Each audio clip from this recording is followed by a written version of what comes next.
जोहार, नमस्कार।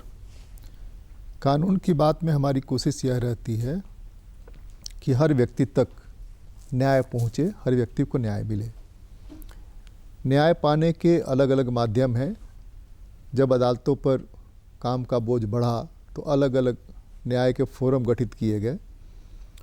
उसमें एक अस्थाई लोक अदालत है जहाँ की सर्विस मैटर के मामले आसानी से डील हो जाते हैं, और वहाँ सबसे बड़ा सुकून की बात है कि वहाँ आपको कुछ खर्च नहीं करना पड़ता है, कोई वकील रखने की भी ज़रूरत नहीं है। अगर आप नहीं चाहें तो आप अपनी बात सीधे कह सकते हैं, और दूसरे पार्टी के बातचीत के बाद गुण दोष के आधार पर वहाँ पर डिक्री दिया जाता है। तो आज अस्थाई लोक अदालत के बारे में बात करेंगे। हमारे साथ हैं प्रिंसिपल डिस्ट्रिक्ट जज ए.के. पाठक जी। स्वागत है आपका। नमस्कार। एक तो ये बताएं हमारे दर्शकों की अस्थाई लोक अदालत क्या है? स्थायी लोक अदालत की पृष्ठभूमि में जाने से पहले मैं आपके माध्यम से दर्शकों को ये बताना चाहूँगा कि आखिर लोक अदालत की आवश्यकता क्यों पड़ी। न्यायपालिका कानूनी मामलों और विवादों से इतना दब गया है कि अभी न्याय तुरंत नहीं हो पा रहा है। हमारे अदालतों में आप जैसा जानते हैं कि हमारे यहाँ प्रोसीजर्स हैं, इंडियन एविडेंस एक्ट है, कानून के तरह तरह के, तो वहाँ पर न्याय मिलने में बहुत देरी होती है। तो ऐसे स्थिति को से निपटने के लिए हमारे संविधान के अंतर्गत निहित शक्तियों के प्रारूप में और माननीय सर्वोच्च न्यायालय के मुख्य न्यायाधीश की अध्यक्षता में लीगल सर्विसेज अथॉरिटी एक्ट 1987 का गठन किया गया, जिसके अंदर सेक्शन 19 में लोक अदालत का प्रावधान किया गया। लोक अदालत जैसा नाम से ही है, पीपल्स कोर्ट। इसमें जज आप स्वयं हैं, पक्षकार भी स्वयं हैं। आप उभय पक्ष, दोनों पक्ष आकर अपनी बात कहते हैं। हम उन्हें कोशिश करते हैं कि सुलह के आधार पर मध्यस्थ के रूप में दोनों का विन हो जाता है, कानूनी रूप से झगड़ा समाप्त हो जाता है, प्रेम की स्थापना हो जाती है। इसी कड़ी में और आगे आकर 2002 में, चूँकि लोक अदालत जो है सो लीगल सर्विसेज अथॉरिटी एक्ट के अंतर्गत सर्वोच्च न्यायालय में भी है, NALSA national legal service authority, state में है Jharkhand state legal service authority, अब प्रत्येक जिला में है जिला विधिक प्राधिकार। तो ये समय समय पर लोक अदालतों का संचालन करती है और आहूत करती है, जिसमें कि पक्षकार अपने मामले जो कि कोर्ट में लंबित हैं उन्हें भी ले आकर वो समाधान कॉम्प्रोमाइज़ के आधार पर, सुलह के आधार पर, हम जज जो उसके हैं वो केवल उन्हें फैसिलिटेट करते हैं कि भाई ऐसा है, अगर आप ऐसा करेंगे तो ऐसा हो जाएगा। तो ये समय समय पर उन्हें ये शक्ति था। लेकिन अस्थाई लोक अदालत के गठन के पीछे यह कारण है कि प्रत्येक जिला में एक अस्थाई लोक अदालत है जो सप्ताह के 6 दिन कार्यरत है। आपने बहुत अच्छी बात कही कि इसमें बिना किसी वकील के माध्यम के स्वयं पब्लिक यूटिलिटी सर्विसेज, जनोपयोगी जितने भी तरह के, जैसे कि हवाई जहाज़ से आप यात्रा किए, किसी प्रकार का आपको असुविधा हुआ, उसके लिए आप फोरम जाएंगे तो आपको बहुत सारी प्रक्रियाओं का, न्यायिक प्रक्रियाओं का पालन करना पड़ेगा। लेकिन स्थायी लोक अदालत में एक सिंपल आवेदन में कि मैंने वायुयान से यात्रा किया था, टिकट का ये मेरा जेरॉक्स है और ये कंपनी था, इसने सुविधा मुझे नहीं दिया जो कि मुझे मिलना चाहिए था, मैं उसमें तुरंत अगले पार्टी को नोटिस करूंगा, उन्हें बुलाकर आपका जो भी क्षति हुआ है उसे क्षतिपूर्ति दिया जाएगा। अन्यथा अस्थाई लोक अदालत को यह भी है कि उसके मेरिट, गुण दोष के आधार पर वो फैसला करे, जिसका कोई अपील नहीं है। ये जो अस्थाई लोक अदालत है या लोक अदालतें हैं, तो लोक अदालतों में और अस्थाई लोक अदालत में दोनों में जाने की प्रक्रिया क्या है? अस्थाई लोक अदालत के लिए अलग कोई प्रक्रिया है, लोक अदालत के लिए अलग कोई प्रक्रिया है? लोक अदालत का डेट जो आहूत होता है, सेम डे आदमी पहुंच करके अपना काम करा सकता है या उसके पहले से एप्लीकेशन देना पड़ेगा? नहीं, लोक अदालत जो है, लोक अदालत जिला विधिक प्राधिकार सेवा या नेशनल लीगल सर्विस अथॉरिटी या स्टेट लीगल, वो आहूत करता है, वो आहूत करता है। अभी जैसे 12 मार्च को अभी देखा होगा आपने, राष्ट्रीय स्तर पर लोक अदालत का आयोजन किया गया था, जिसे कन्वीन किया गया, वो आहूत किया गया था। उसी तरह स्टेट लीगल तो ये जो कॉन्वीन किया जाता है लोक अदालत, तो लोक अदालत में जाने की क्या प्रक्रिया है? कितना दिन पहले आपको एप्लीकेशन देना पड़ेगा? क्या प्रोसेस क्या है, या सेम डे जाकर? अगर आप बहुत माने समय की कमी आपको जानकारी नहीं था तो आप सेम डे भी, जैसे कि आपको जानकारी हो गया, मैं आपको बता भी दूं आपके माध्यम से कि प्रत्येक माह के शनिवार को निश्चित रूप से प्रत्येक जिला न्यायालय में लोक अदालत का गठन माने आहूत है। लास्ट लोक अदालत, last Saturday of every month लोक अदालत होना ही होना है। इस बीच में भी अगर ये चाहें, डिस्ट्रिक्ट लीगल सर्विस जिला विधिक प्राधिकार सेवा को लगता है कि बहुत सारे मामले हो गए हैं, तो वो किसी भी डेट को Jharkhand state legal service authority के एडवाइस से राय मशविरा करके कर सकते हैं। क्या प्रोसेस क्या है, इसको करने का प्रोसेस क्या है? जैसे आपने बताया कि डीएलएसए जो है वो झालसा से परमिशन लेकर के या स्टेट लीगल सर्विस अथॉरिटी से परमिशन लेके कभी भी कर सकता है, तो कौन लोग बैठते हैं वहाँ जो सुलझाते हैं मामले? दो पार्टी आया तो हाँ उसमें एक ही दिन जज रहते हैं, एक अधिवक्ता रहते हैं सदस्य के रूप में। नहीं तो इसका मतलब कि उस दिन ये अदालतें नहीं काम कर, इसीलिए मैंने आपसे कहा था कि सैटरडे को, चूंकि लास्ट सैटरडे वो जो बेंच का गठन होता है उसमें वो कोर्ट, जिस कोर्ट से वो एक बेंच बन जाता है, उसमें एक अधिवक्ता रहते हैं, एक मीडिएटर रहते हैं और एक पीठासीन पदाधिकारी, कोई भी न्यायिक दंडाधिकारी रहें, अवर न्यायाधीश रहें या अपर जिला व्यवस्था न्यायाधीश रहें, वो सदस्य के माने पीठासीन पदाधिकारी के रूप में रहते हैं। फिर वो दो पार्टी, जो पार्टी एक पार्टी पक्षकार है और एक पार्टी कंप्लेनेंट है। हाँ, कंप्लेनेंट नहीं, जो आवेदक है वो आवेदन दिया है कि मेरा मामला फलाना कोर्ट में लंबित है, कृपया हम चाहते हैं कि इसको सुलह के आधार पर लोक अदालत के माध्यम से सुनवाई कर इसको निस्तारित किया जाए।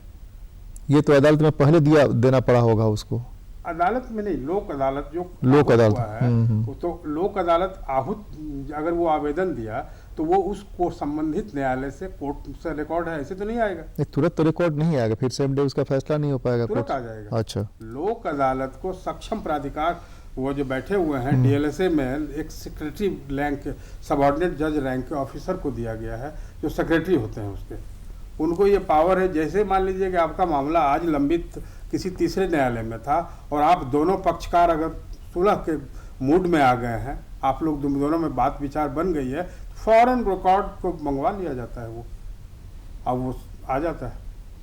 दोनों में अंतर क्या है? लोक अदालत में अस्थायी लोक अदालत का संरचना 2002 में सेक्शन 22 में संशोधन करके ला दिया गया है कि स्थायी लोक अदालत आहूत करने की आवश्यकता नहीं, वो प्रत्येक कार्य दिवस पर प्रत्येक जिला में, अभी हमारे यहाँ 24 जिला है जिसमें प्रत्येक जिला में कार्यरत है, कुछ जगह नहीं भी होगा, लेकिन सब जगह कार्यरत है स्थायी लोक अदालत, जिसके अध्यक्ष प्रधान जिला न्यायाधीश या जिला न्यायाधीश सेवानिवृत्त उसके अध्यक्ष होते हैं।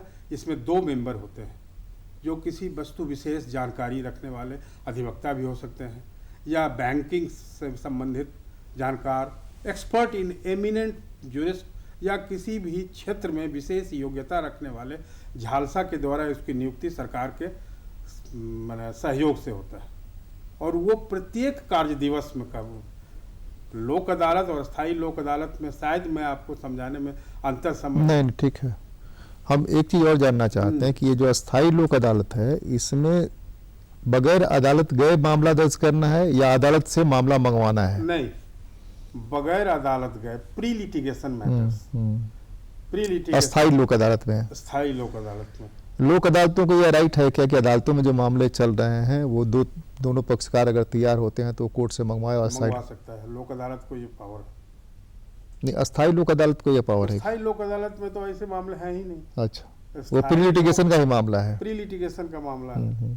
जैसे कि आप ट्रेवल किए ट्रेन से, राजधानी का टिकट था, आपको बढ़िया खाना भी मिला और आपको उसके से शिकायत है, अब आप अचानक हैं, लेमैन हैं, आप कहाँ जाइएगा? कोई फोरम तो होना चाहिए।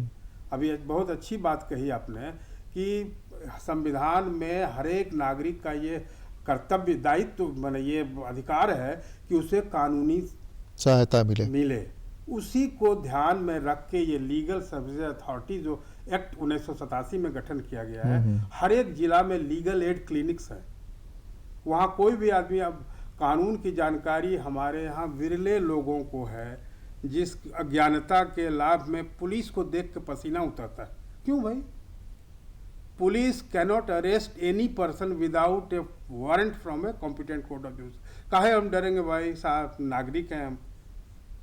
तो कानून की जानकारी चूंकि हमको नहीं है, तो इसी को दूर करने के लिए आज आपके गली मोहल्ले में देखिए लीगल एड क्लिनिक खुला हुआ है। तो ये लीगल सर्विस अथॉरिटी एक्ट के अंतर्गत आ गया। वो क्या करता है लीगल एड क्लिनिक? क्या करता है लीगल एड क्लिनिक? का लोगों को जागरूक करता है कि आपके कानूनी अधिकार ये हैं। आपको मनरेगा में 271 रुपया मिलना चाहिए था, कितना मिला आपका? लाल कार्ड में आपको 7 किलो चावल मिलना था, आपको कितना मिला? ये जानकारी हमारे यहाँ निरक्षरता का रेट आपसे छिपा हुआ नहीं है। निरक्षर हैं लोग, कानून की जानकारी तो बहुत दूर की बात होगी।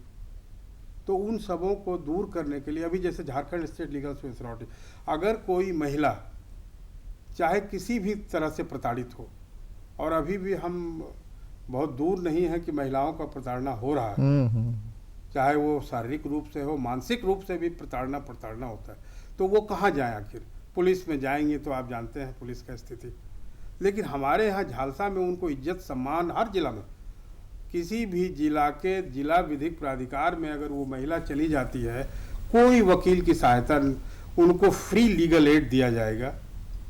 अगर कोर्ट फी सक्षम नहीं है वो देने में, अगर उनका मामला दीवानी है, जमीन संबंधी है, तो वो फ्री में उनको कोर्ट फी भी दिया जाएगा। डिप्टी कमिश्नर को रिपोर्ट लिखा जाएगा कि ये बिलो पॉवर्टी लाइन की महिला हैं, कृपया इन्हें जो संचित धन है, उसके लिए फंड है, उस फंड से इनका कोर्ट फी दिया जाए। हमारे यहाँ तो लोक अदालतों में तो कोर्ट फी का कोई अगर कोर्ट फी लग भी गया था, मान लीजिए कोई सिविल सूट आपके भाई से पेंडिंग है किसी कोर्ट में, और आप लोग दोनों सुलह कर लिए, लोक अदालत में मामला चला आया, तो वो जो दिए हैं वो भी रिफंड हो जाएगा। तो इसका लाभ प्रत्येक नागरिक को उठाना चाहिए और जागरूक होना चाहिए। आम तौर पर कंज्यूमर से रिलेटेड मामले कंज्यूमर फोरम जो है उस फोरम में जाने के लिए जाते थे। हाँ। तो कंज्यूमर फोरम में स्थितियां बिगड़ती चली गई, बिगड़ती बिगड़ती इतनी खराब हो गई कि अब तो चेयरमैन नहीं मिल रहा है, तो वो कोई मेंबर नहीं मिल रहा, और उसमें महीनों के सालों लग जाते हैं। 3 साल से खाली था। अभी फिलहाल 2 महीना 3 महीना पहले प्रत्येक जिला में बहालियां हुई हैं। नहीं तो हम ये कह रहे हैं कि सरकार कितनी गंभीर है कि हाईकोर्ट तो बराबर लिखता रहा है, जालसा लिखता रहा है कि भाई ये फोरम खाली है, इस पर भरिए। हाँ। दूसरे ये कि यहाँ मामले जो 1 महीने में अगर हमारे 1 पैसे का मामला है, तो 1 पैसे का मामला अगर आप 1 साल तक लटकाएंगे, 1 महीने तक लटकाएंगे, 4 बार दौड़ाएंगे, तो हमारे 1 पैसे का कोई मायने मतलब नहीं, उससे ज्यादा तो हमारा खर्च हो जाएगा, और वो कंपनसेट करेंगे नहीं आप। नहीं। कंज्यूमर प्रोटेक्शन फोरम की स्थिति बिगड़ती चली गई लगातार। तो ये जो अल्टरनेटिव कोर्ट्स बने, तो इन अल्टरनेटिव कोर्ट्स में अभी रिजल्ट क्या है? अल्टरनेटिव डिस्प्यूट रिजोल्यूशन में अभी बहुत अच्छा रिजल्ट है। बैंक्स के रिकवरी केसेस 90% सक्सेस में जा रहे हैं। इंटरेस्ट माफ, जितने भी उनके जो नॉन प्रॉफिट असेट हैं, एनपीए जो घोषित है, वो हमारे माध्यम से बहुत सारा उनकी वसूली हो जा रही है। तो इसमें कोई लिमिटेशन भी है क्या कि एनपीए का इतना मामला है तो इतने तक के मामले ही यहाँ दर्ज होंगे, बाकी सब अदालत में निपटेगा? या 1 करोड़ 10 करोड़ 50 करोड़ का जो भी मामला है स्थायी लोक अदालत है, स्थायी लोक अदालत का एक जो पिकुलरी जुरिस्डिक्शन की बात है, तो 1 करोड़ तक के मामले वहाँ निपटाए जा सकते हैं। उसका पिकुलरी जुरिस्डिक्शन 1 करोड़ रुपया। और जो लोक अदालत है उसमें, लोक अदालत में भी, लोक अदालत में तो मान लिया जाए आपका प्रॉपर्टी राइट है, करोड़ों का इन्वॉल्व है उसमें, उससे कोई मतलब नहीं है। पिकुलरी जुरिस्डिक्शन पैसे का लिमिटेशन नहीं है कहीं भी, क्योंकि सबऑर्डिनेट जज के यहाँ फाइल है अगर आपका कोई मामला, तो मुंसिफ के यहाँ भले ही है कि 1 करोड़ से 1 लाख 10 लाख या अभी हमको संभवतः 3 लाख या 1 लाख है उनका जुरिस्डिक्शन, तो सबऑर्डिनेट जज के यहाँ, अवर न्यायाधीश के यहाँ कोई मामला है तो असीमित धन है, वो करोड़ से ऊपर अरब का भी है। लेकिन चूंकि लोक अदालत के माध्यम से हो रहा है तो वहाँ उसका पिकुलरी जुरिस्डिक्शन डिफाइंड नहीं है। दूसरे ये कि जो स्थितियां हैं, उन स्थितियों में जो सर्विस मैटर हैं, आमतौर पर नागरिकों को सर्विस मैटर में ही ज़्यादा भुगतना पड़ता है। सरकार ने सर्विस मैटर के लिए कई उपाय किए कि भाई आपको सर्टिफिकेट इतने दिन में मिल जाएगा, और ये क्या नाम है, ये सारी सुविधाएं मिल जाएंगी। सुविधाएं मिलती नहीं है, वो नगर निगम हो, नगर पालिका हो, रेल हो, बस हो, जो भी उपभोग करने वाली पब्लिक यूटिलिटी वाले हैं, तो उस तरह के मामलों में लोग आमतौर पर कंप्लेन में नहीं जाते हैं। हम अपने दर्शकों को यह बताना चाहते हैं कि कैसे उनके कंप्लेन का निराकरण होगा बगैर खर्च किए, क्योंकि अदालतों में एक जो चीज़ है कि वहाँ एडवोकेट उनके बिहाफ में बात करते हैं और सिर्फ कानूनी बात करते हैं, जो वो समझ नहीं पाता है। वहाँ खड़ा रहता है, खड़ा रहने के बाद वो समझ नहीं पाता है। यहाँ क्या सुविधा है कि अपनी बात कहने का, और यहाँ एडवोकेट की कितनी ज़रूरत है? स्थायी लोक अदालत एक ऐसा माध्यम है कि एक व्यक्ति अगर उसने ट्रैवल किया है रेल से, तो इतना जागरूक तो है ही, टिकट है उसके पास, तो हमारे अदालत में अगर वो आ जाता है, वो सिंपल अपनी बात कहता है कि मेरे साथ ऐसा हुआ है, तो हम अपने मेंबर सदस्य के माध्यम से उनसे कहेंगे कि आप कृपया इनके सारी शिकायतों का, आवेदक का नाम, किसी वकील की आवश्यकता हमारे यहाँ नहीं है। स्थायी लोक अदालत में पूरी तरह से उनको पीड़ित हैं वो, और जिनसे पीड़ा हुई है उनको, उसका नाम, मोबाइल नंबर पूरा अगर देंगे तो हम लोग तुरंत उसको नोटिस करते हैं कि भाई आपको ये करना था, इनको ये आघात पहुंचा है, कृपया आप इस संबंध में क्या कहते हैं।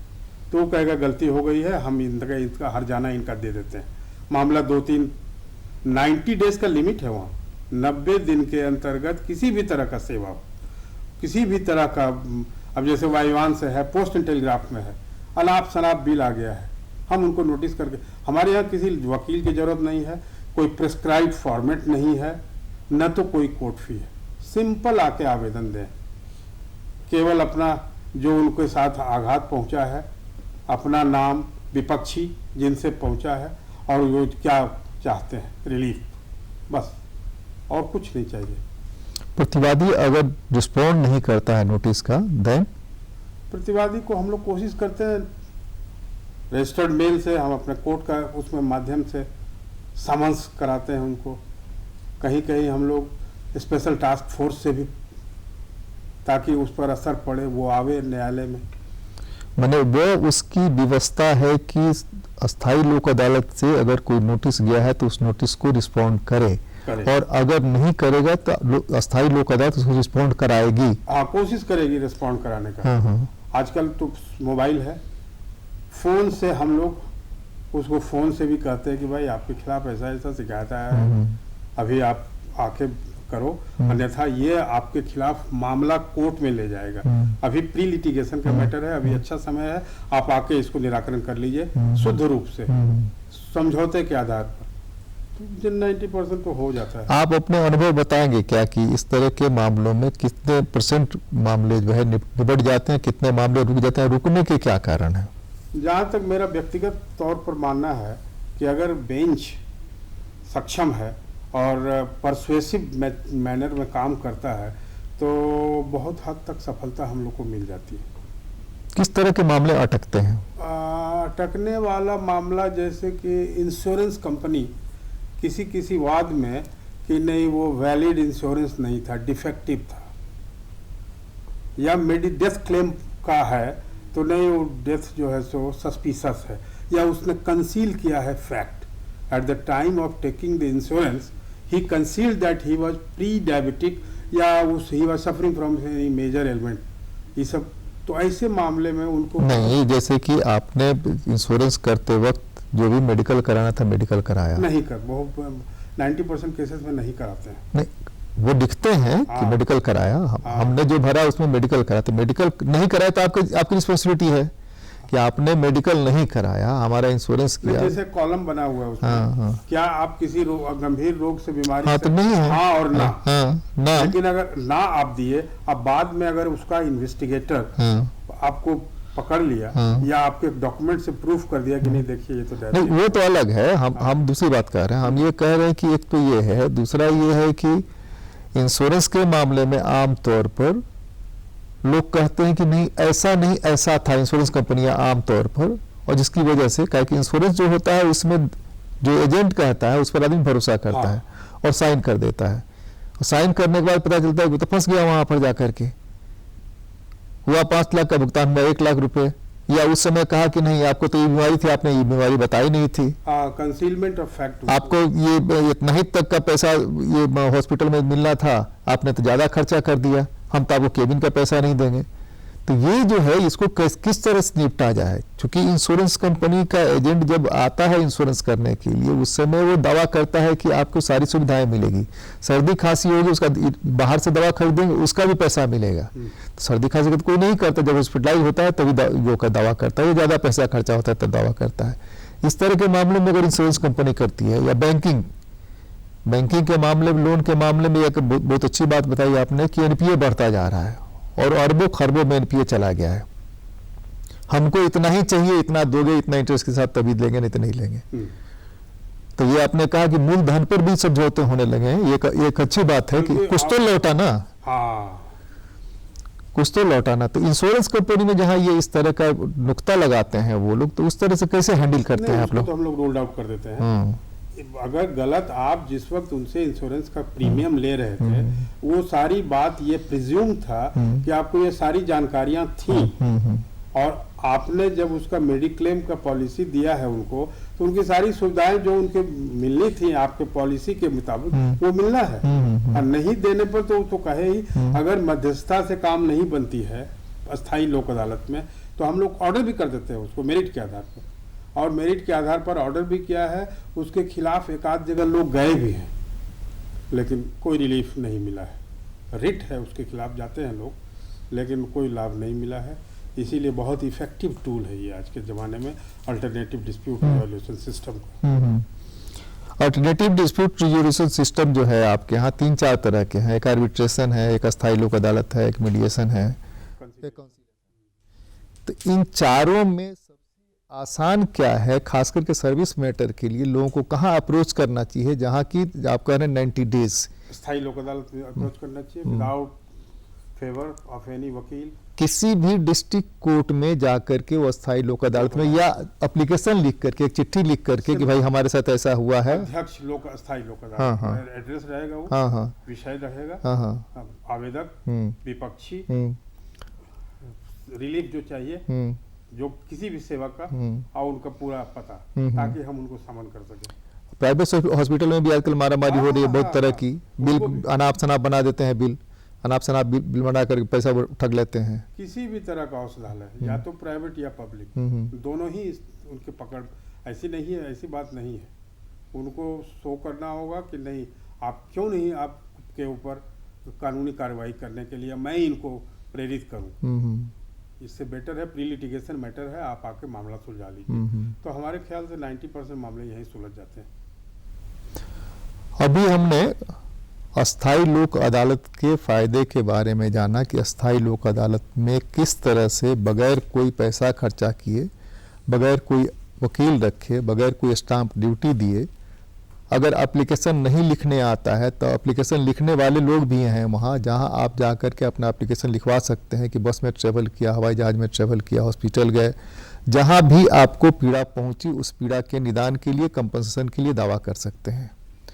तो आपके पास जो आसान उपाय है, जिस आसान उपाय से आप न्याय पा सकते हैं, उसमें आपके गरीब होने, अमीर होने या डाउन ट्रोडन होने का कोई मायने मतलब नहीं है।